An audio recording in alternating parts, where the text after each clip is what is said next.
दिल्ली के बदरपुर में बदमाशों के साथ पुलिस की मुठभेड़ हो गई और पुलिस ने कुख्यात आरोपी को गिरफ्तार कर लिया। एक बड़ी कामयाबी यहां पर पुलिस को मिली है। आपको बता दें कि इस मुठभेड़ में आरोपी हिमांशु के पैर में गोली लगी। डकैती समेत कई मामलों में इस आरोपी के ऊपर मामले दर्ज हैं। आरोपी के पास से हथियार भी जब्त किया गया है। बड़ी खबर आपको हम बता रहे हैं, हिमांशु के ऊपर पहले भी कई मामले दर्ज हो चुके हैं। लंबे समय से पुलिस को बदमाश की तलाश थी और ऐसे में दिल्ली के बदरपुर में जब पुलिस के साथ बदमाशों की मुठभेड़ हुई तो कुख्यात आरोपी को पुलिस ने एनकाउंटर के बाद गिरफ्तार कर लिया। बताया जा रहा है कि इस मुठभेड़ में आरोपी हिमांशु के पैर में गोली लगी, घायल हुआ और उसके पास से हथियार भी बरामद हुए हैं। पुलिस की एक बड़ी कामयाबी, लगातार पुलिस को हिमांशु की लंबे वक्त से तलाश थी।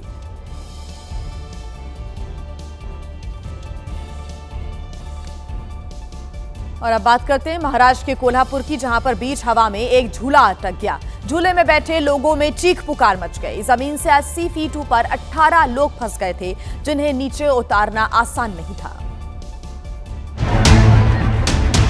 जमीन से करीब 80 फीट ऊपर हवा में 18 जिंदगी अटकी हुई थी। झूले के अटकते ही मेले की मौज मस्ती थम सी गई। कुछ ही देर में फायर ब्रिगेड की टीम पहुंची और क्रेन से रेस्क्यू शुरू हुआ।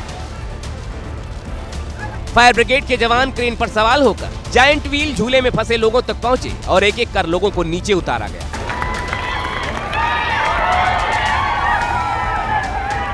झूले में फंसे 4 बच्चों, 5 महिलाओं और 9 पुरुषों को जब तक सही सलामत नीचे नहीं उतारा गया तब तक लोगों की सांस अटकी रही। तो वहीं ओडिशा के क्योंझर में उस वक्त दहशत फैल गई जब एक विशालकाय रोलिंग टावर अचानक से हवा में फंस गया। इस दौरान 20 से अधिक लोगों की जान पर बन गई। काफी देर तक लोग इस झूले में ही अटके रहे। मस्ती का माहौल था। काली पूजा का मेला अपने उफान पर था। तभी मेले का मुख्य आकर्षण रोलिंग टावर राइड ऊंचाई पर जाकर अचानक रुक गई। झूले में सवार लोग जमीन से कई फीट ऊपर लटक गए। नीचे खड़े लोगों में हड़कंप मच गया क्योंकि झूले में कई बच्चे भी थे। तुरंत पुलिस और फायर ब्रिगेड की टीम को सूचना दी गई। राहत और बचाव का अभियान शुरू हुआ। पुलिस के जवान झूले के ऊपर गए और एक एक कर सभी को नीचे उतारा गया। राहत की बात यह रही कि इस हादसे में कोई घायल नहीं हुआ और सभी लोग सुरक्षित हैं। इन सब के बीच ऐसा क्यों हुआ, इसकी जांच के आदेश दिए गए हैं। और एक बड़ी खबर आपको बता दें, मध्य प्रदेश के अशोकनगर में एक भीषण हादसा हो गया। शिवपुरी जिले के पिछौर से इंदौर जा रही एक स्लीपर बस में अचानक से आग लग गई। देखते ही देखते बस पूरी तरह से जलकर खाक हो गई। घटना अशोकनगर जिले के ईसागढ़ रोड पर बमनावर गांव के पास की बताई जा रही है। ये तस्वीरें आप देख रहे हैं। आग लगते ही बस में अफरा तफरी का माहौल बन गया। हालांकि समय रहते सभी यात्रियों को बाहर निकाल लिया गया, जिससे बड़ा हादसा टल गया। इस हादसे में सभी यात्रियों का सामान लेकिन जलकर राख हो गया है। ये बस इंदौर जा रही थी और आप तस्वीरें देख सकते हैं। दूर से ही जो ऊंची ऊंची लपटें हैं आग की, वो देखते ही बन रही हैं और ऐसे में धुएं का काला गुबार नजर आ रहा है। आग इतनी भयंकर थी कि कुछ ही मिनटों में पूरी बस को इस आग ने अपनी चपेट में ले लिया। सारा सामान यहां पर यात्रियों का जलकर खाक हो गया, लेकिन राहत की बात कि सभी यात्रियों को सुरक्षित बाहर निकाल लिया गया। खबरों में आगे बढ़ते हैं। गाजियाबाद के मोदी नगर में बंदरों के आतंक से लोग परेशान हैं। उनमें दहशत फैली हुई है। बंदर आए दिन लोगों पर हमला कर रहे हैं, लेकिन प्रशासन हाथ पर हाथ धरे बैठा हुआ है।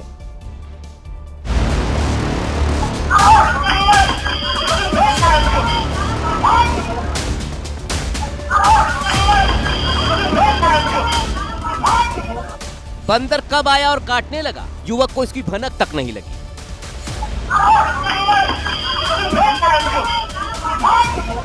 युवक बुलेट स्टार्ट कर रहा था, लेकिन उसे क्या पता था बंदर उस पर ही हमला करने वाला है।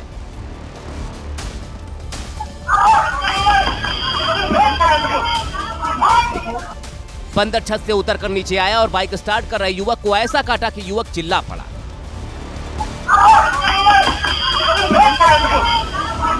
आस पड़ोस के लोग युवक को जब तक बचाने दौड़े, बंदर भाग गया, लेकिन बंदर ने युवक के पैर पर ऐसा काटा कि युवक को गंभीर चोट आई।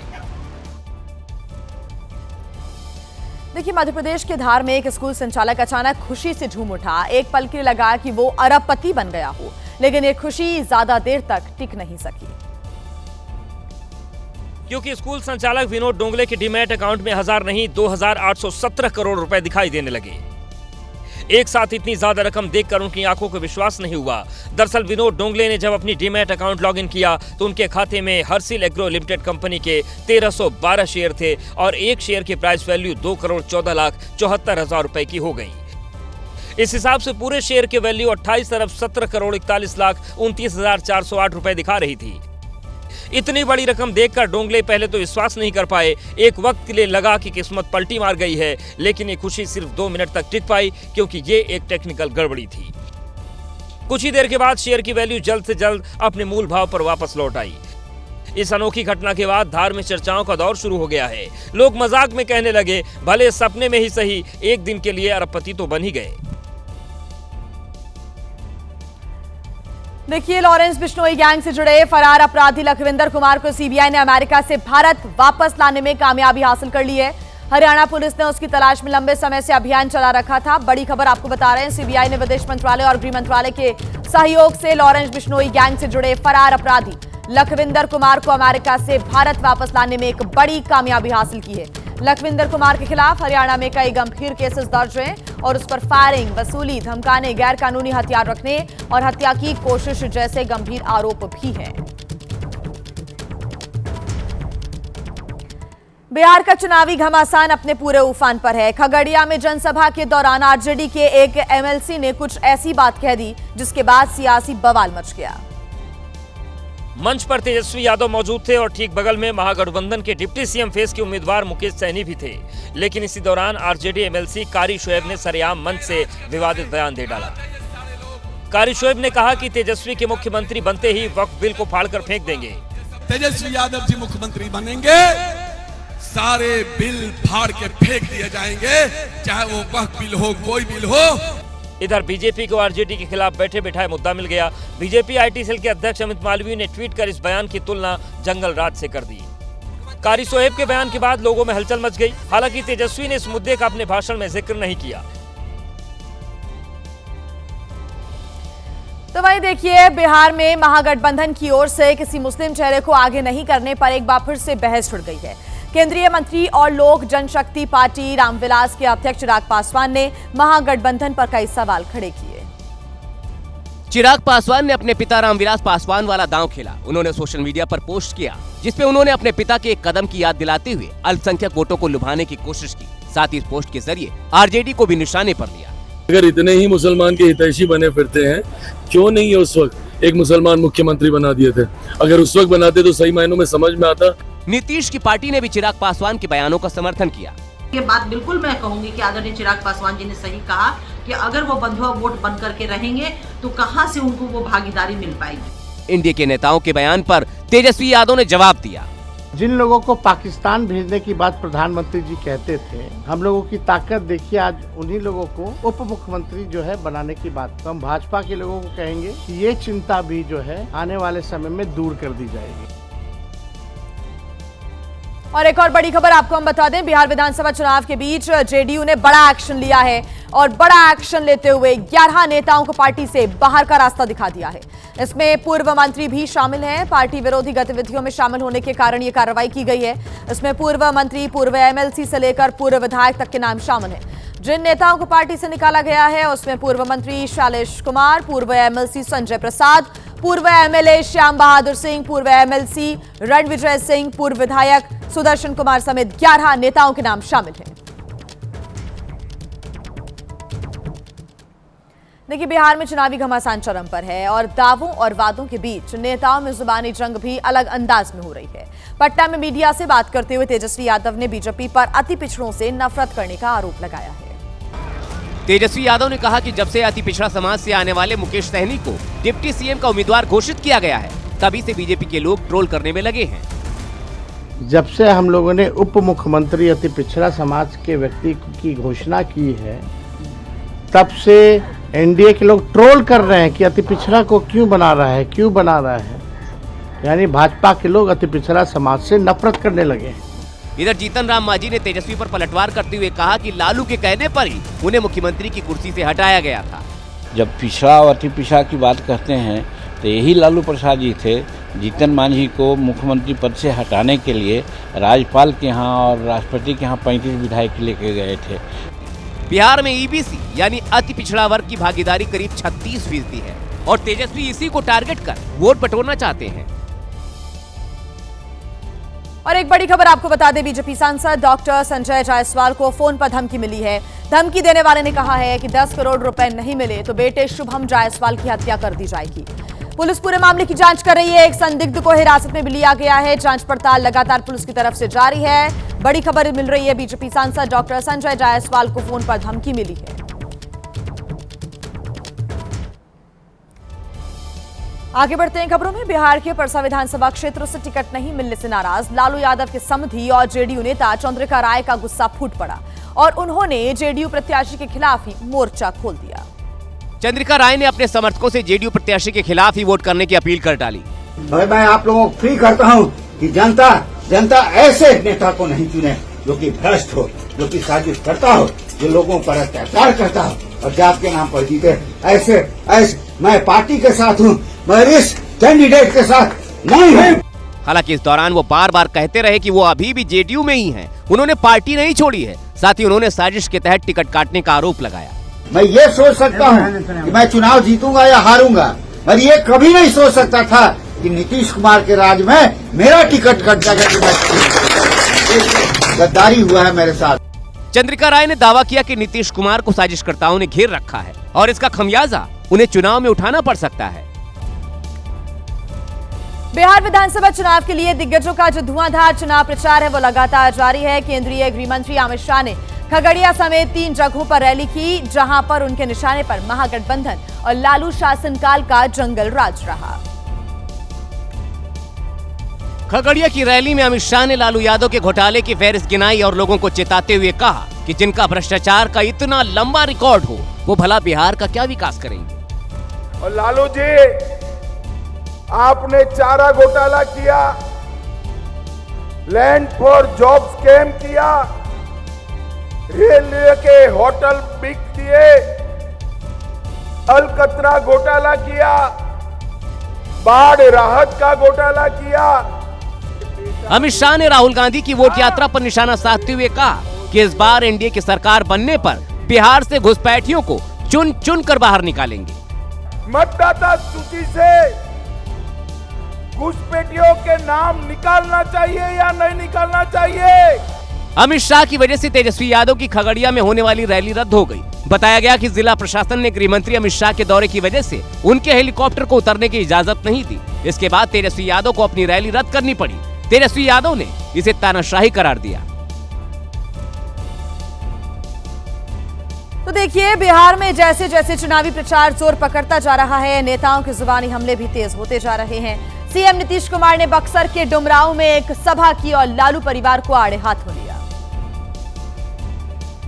सभा को संबोधित करते हुए नीतीश कुमार ने घोषणाओं की झड़ी लगा दी। उन्होंने सरकारी नौकरी, रोजगार और स्वास्थ्य समेत कई योजनाओं का ऐलान किया कि अगले 5 साल में 1 करोड़ युवाओं को नौकरी और रोजगार। तो आप जान लीजिए सरकारी नौकरी की भी संख्या भी और काफी होगी।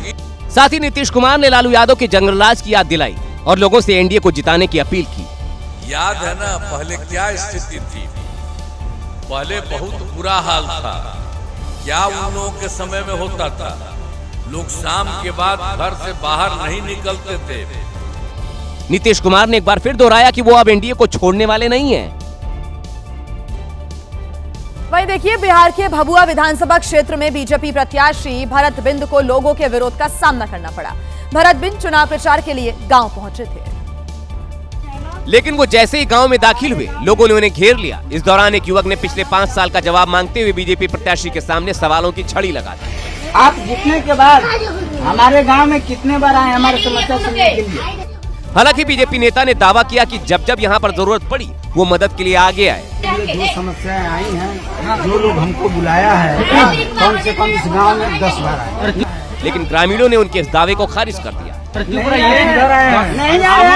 इस दौरान बीजेपी नेता ने वीडियो बना रहे शख्स को ऐसा करने से रोका, लेकिन लोगों ने साफ कर दिया वीडियो बनेगा। वीडियो बनना पहले बात सुनिए। विरोध इतना बड़ा कि नेताजी को उल्टे पांव लौटना पड़ा। वहीं बिहार के चुनावी घमासान में पार्टियां जोर शोर से प्रचार प्रसार में जुटी हैं। जुबानी वार पलटवार के बाद अब मामला बैनर पोस्टर्स तक आ गया है। यही वो पोस्टर है जिस पर नया विवाद छिड़ा है। पटना में आरजेडी दफ्तर के बाहर लगे पोस्टर में तेजस्वी यादव की तस्वीर लगी है और इसमें बिहार का नायक लिखा है। अब ये पोस्टर विवाद का नया चैप्टर बन गया है। ये जो नायक लिखा गया है इसमें भी जो है तेजस्वी यादव की अलग अलग जो है जो तस्वीरें हैं उनका इस्तेमाल किया गया है। बीजेपी को तेजस्वी को नायक कहे जाने से ऐतराज है। बीजेपी इसे जननायक कर्पूरी ठाकुर का अपमान बता रही है। 5 पांडव की सेना एनडीए गठबंधन है और सामने कौरव की सेना है, तो ये लोग जननायक का उपाधि यहाँ से गायब कर दिए कर्पूरी ठाकुर जी का। इस बीच तेजस्वी ने भी बीजेपी को घेरते हुए कहा, अब बीजेपी अति पिछड़ों से नफरत करने लगी है। चुनाव के बीच शुरू हुए नायक वर्सेस जननायक की जंग में देखने वाली बात यह है कि बिहार में सबसे अहम अति पिछड़े समाज का वोट किस पाले में जाता है। वहीं मध्य प्रदेश के इंदौर से एक ऐसी खबर सामने आई जिसने न केवल क्रिकेट को शर्मसार किया बल्कि प्रदेश की मौजूदा मोहन यादव सरकार को भी कटघरे में खड़ा कर दिया है, क्योंकि मामला विदेशी खिलाड़ियों के साथ छेड़खानी का है। सबसे ज्यादा हैरान करने वाली बात तो यह है कि घटना 23 अक्टूबर को घटी थी, जिसका खुलासा तब हुआ जब वकील नाम के शख्स की गिरफ्तारी हुई। दरअसल ICC women's cricket world cup के मुकाबले के लिए ऑस्ट्रेलियाई महिला क्रिकेट टीम इंदौर आई हुई थी। गुरुवार सुबह करीब 11 बजे इंदौर के खजराना रोड पर 2 महिला खिलाड़ी होटल से पैदल एक कैफे जा रही थी। इस दौरान बाइक सवार आरोपी ने दोनों महिला खिलाड़ियों का पीछा किया और फिर गलत तरीके से छुआ। अब ऐसे में सवाल ये उठ रहा है कि क्या मोहन सरकार कुछ छिपा रही है, क्योंकि छेड़खानी की घटना 23 अक्टूबर को हुई थी, लेकिन 2 दिन बाद घटना का खुलासा हुआ। आखिरकार पुलिस ने 45 घंटे तक गिरफ्तारी की बात क्यों छिपाई? वही छेड़खानी के इस मुद्दे पर देश की सियासत भी सुलग रही है। सरकार हमारी जो बेटी है बेशर्मों की सरकार है और लगातार एनसीआरबी के आंकड़े चिल्ला के बोल रहे हैं कि कोई कानून नाम की व्यवस्था बची है।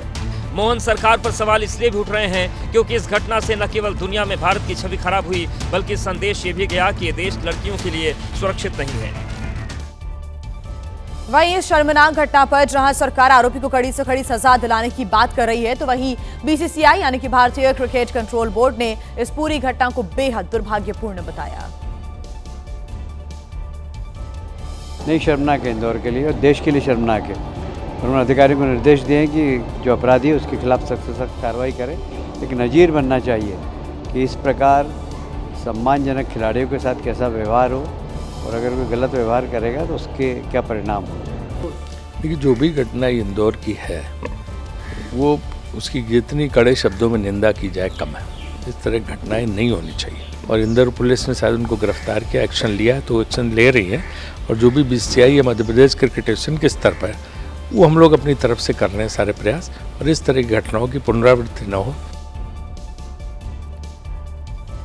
तो एक बार फिर बड़ी खबर आपको बता दें, इंदौर में ऑस्ट्रेलियाई महिला क्रिकेट टीम की सुरक्षा में ये बड़ी चूक सामने आई है। हालांकि लगातार इस पर एक्शन हो रहा है, सियासत भी हो रही है, बयान सामने आ रहे हैं। महिला वनडे वर्ल्ड कप के लिए आई ऑस्ट्रेलियाई टीम की 2 महिला क्रिकेटर्स के साथ बाइक सवार युवक ने छेड़खानी की थी और इस घटना के बाद खिलाड़ियों की अब सुरक्षा को बढ़ा दिया गया है। इतना ही नहीं, आरोपी को भी अरेस्ट कर लिया गया।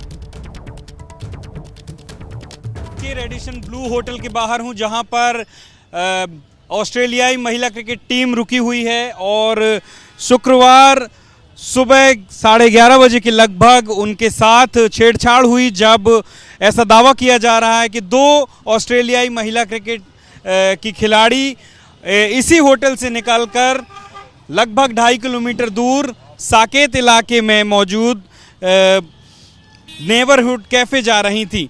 अब पूरे घटनाक्रम के बाद इस होटल की सुरक्षा भी बढ़ा दी गई है। आप देख सकते हैं कि यहाँ पर पुलिसकर्मी मौजूद हैं और होटल के मुख्य द्वार के बाहर भी यहाँ पर सुरक्षा बढ़ा दी गई है।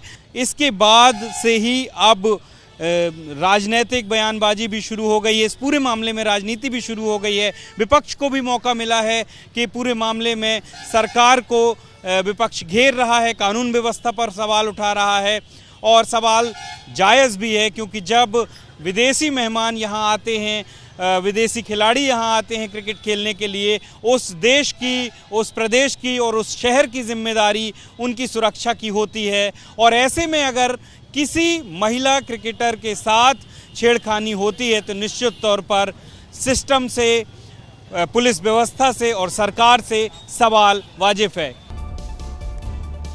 देखिए, उत्तर प्रदेश के अलीगढ़ में तब कुछ शरारती तत्वों ने माहौल बिगाड़ने की कोशिश की जब उन्होंने मंदिर की दीवारों पर आई लव मोहम्मद लिख दिया, जिसके बाद इलाके का माहौल गर्मा गया।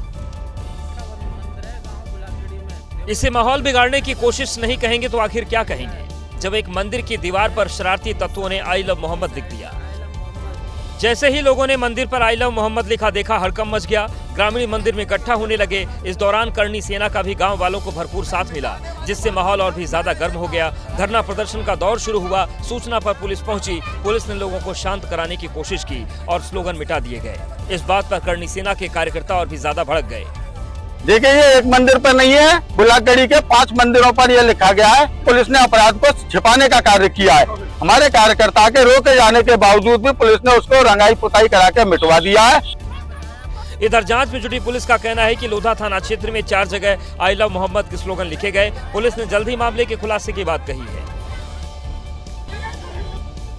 उत्तर प्रदेश के कानपुर में आग लगने का हैरान कर देने वाला एक मामला सामने आया है। यहाँ के महाराजपुर इलाके में एक गत्ता फैक्ट्री में भीषण आग लग गई और इस आग ने एक झटके में पूरी फैक्ट्री को अपनी चपेट में ले लिया। तस्वीरें आप देख रहे हैं। यहाँ पर इस आग के बाद हड़कंप मच गया क्योंकि वो फैक्ट्री पूरी तरह से जलकर राख हो गई। इतना ही नहीं, उस फैक्ट्री के बाहर खड़ी गाड़ियों में भी आग लग गई, जिस पर दमकल कर्मी पानी की बौछार करते हुए नजर आए। कानपुर की तस्वीरें आप देख रहे हैं, जहां पर एक गत्ता फैक्ट्री में भीषण आग लग गई और आग लगने के बाद अफरा तफरी का माहौल नजर आया। हालांकि फायर ब्रिगेड की टीम मौके पर पहुंची। आग बुझाने का प्रयास यहां पर शुरू किया गया, लेकिन सब कुछ जलकर यहां पर खाक हो चुका था।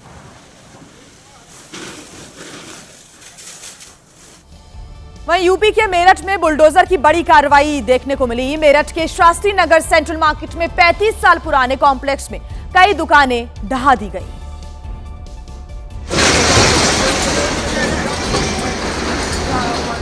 1, 2, 3 नहीं, पूरी 22 अवैध दुकानों पर बुलडोजर चला। गैर कानूनी तरीके से बनाई गई दुकानों के बोर्ड, शीशे और गेट सब कुछ ध्वस्त कर दिए गए। मेरठ की सेंट्रल मार्केट के कॉम्प्लेक्स में प्रशासन का यह एक्शन कई घंटे तक चलता रहा। यह एक्शन इसलिए हुआ क्योंकि मेरठ के सेंट्रल मार्केट कॉम्प्लेक्स में अवैध तरीके से कई दुकानें बनाई गई थीं, जबकि जमीन आवासीय क्षेत्र के लिए आवंटित हुई थी। सुप्रीम कोर्ट ने दिसंबर 2024 में दुकानें खाली करने का आदेश दिया था और उसी के बाद यह एक्शन हुआ है। देखिए, चुनावी समर में और प्रचार प्रसार के दौरान आंसुओं से डूबी हुई एक और तस्वीर सामने आई और ये ताजी तस्वीरें बाहुबली मुन्ना शुक्ला की पत्नी की सामने आई, जिसमें वो फूट फूट कर रोने लगी।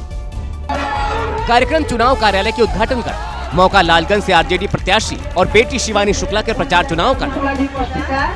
समर्थकों के बीच मुन्ना शुक्ला की पत्नी अन्नू शुक्ला जैसे ही पहुंची, बाहुबली पति को याद कर उनकी आंखों में आंसू आ गए, जिससे कुछ देर के लिए माहौल गमगीन हो गया।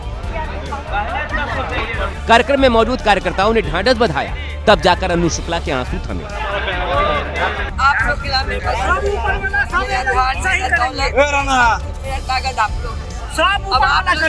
इस दौरान समर्थक अन्नू शुक्ला का जोश बढ़ाते दिखे।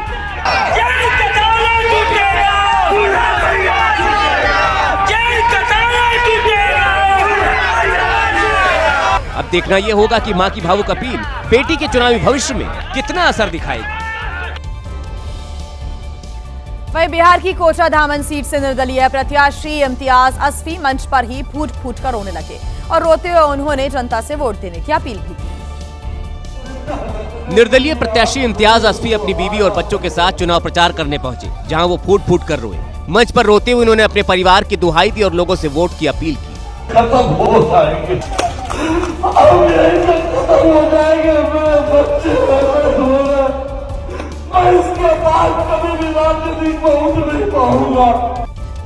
इम्तियाज असफी मौजूदा विधायक इजहार असफी के बेटे हैं, लेकिन आरजेडी से टिकट नहीं मिल पाने से वो बेहद दुखी नजर आए। ये मेरा जिंदगी का पहला राजनीतिक करियर है। इम्तियाज असफी, तो आप लोगों को क्या जवाब बनाना होगा। अपनी बीवी और बच्चों को ढाल बनाते हुए उन्होंने जनता से एक मौके की गुजारिश की। मैं आपको यकीन दिलाता हूँ कि अगर आप लोग मुझे जिताए, मैं अपने बीवी, मेरा 2 बेटी, मेरा 1 बेटा, इसका सर को साक्षी रखकर कहता हूँ कि पूरी ईमानदारी के साथ मैं आपका काम करूंगा। हालांकि रोने का उनका वीडियो वायरल होने के बाद कई लोगों ने तीखी प्रतिक्रिया भी दी है। बात कर लेते हैं अब महाराष्ट्र के नागपुर की, जहां पर सरकारी समारोह के दौरान एक अजीबोगरीब घटना घटी। केंद्रीय परिवहन मंत्री नितिन गडकरी की मौजूदगी में आयोजित रोजगार मेले में 2 महिला अफसर एक दूसरे से भिड़ती हुई नजर आईं। महिला अफसरों ने चिकोटी काटी और एक दूसरे को कोहनी मारी। दोनों महिला अफसर एक दूसरे को मंच से नीचे जाने को कहने लगी। मंच पर केंद्रीय मंत्री नितिन गडकरी मौजूद थे, लेकिन दोनों महिला अफसरों का झगड़ा चलता रहा। दरअसल ऑरेंज साड़ी पहने शोभना मधाले हैं, जबकि ग्रे साड़ी वाली महिला अफसर का नाम सुचिता जोशी है। विवाद इस बात को लेकर हुआ कि नागपुर डिवीजन की पोस्ट मास्टर जनरल शोभा मधाले का कर्नाटक के धारवाड़ में तबादला हुआ था। नई नियुक्ति होने तक नागपुर का प्रभार नवी मुंबई के पोस्ट मास्टर जनरल सुचिता जोशी को सौंपा गया था, लेकिन शोभा मधाले कोर्ट से स्थगन आदेश के खिलाफ स्टे ले आईं। इसी बीच रोजगार मेले में जब पोस्ट मास्टर जनरल को आमंत्रित किया गया तो दोनों मंच पर पहुंच गईं और एक दूसरे को कोहनी मारकर चिकोटी काटने लगी। देखिए, हमने आपको सस्ते पटाखों वाली कार्बाइड गन के कोहराम की मध्य प्रदेश से आई खबर दिखाई थी, जहां बच्चों समेत सैकड़ों लोगों की आंखों को कार्बाइड गन के इस्तेमाल के बाद नुकसान पहुंचा था। कई लोगों की तो आंखों की रोशनी तक जाने का खतरा है। ये कार्बाइड गन के कोहराम की खबर उत्तर प्रदेश के कानपुर से भी अब सामने आ गई है, जहां पर कार्बाइड गन से 50 से ज्यादा लोग घायल बताए जा रहे हैं। उनमें से कई की आंखों की रोशनी चले जाने की भी खबर सामने आई। ये कार्बाइड गन वाला पटाखा कानपुर वालों के लिए दिवाली पर दर्द की निशानी बन गया है। कार्बाइड गन के इस्तेमाल से पिछले 48 घंटे में कानपुर मेडिकल कॉलेज के हैलेट अस्पताल में 51 मरीज पहुंचे हैं, जिनमें से 9 लोगों की आंखों में बारूद जाने से उनकी आंखों की रोशनी जा चुकी है, जबकि कई लोग ऐसे हैं जिनकी आंखों की पुतलियां फट गई हैं और कॉर्निया झुलस गया है।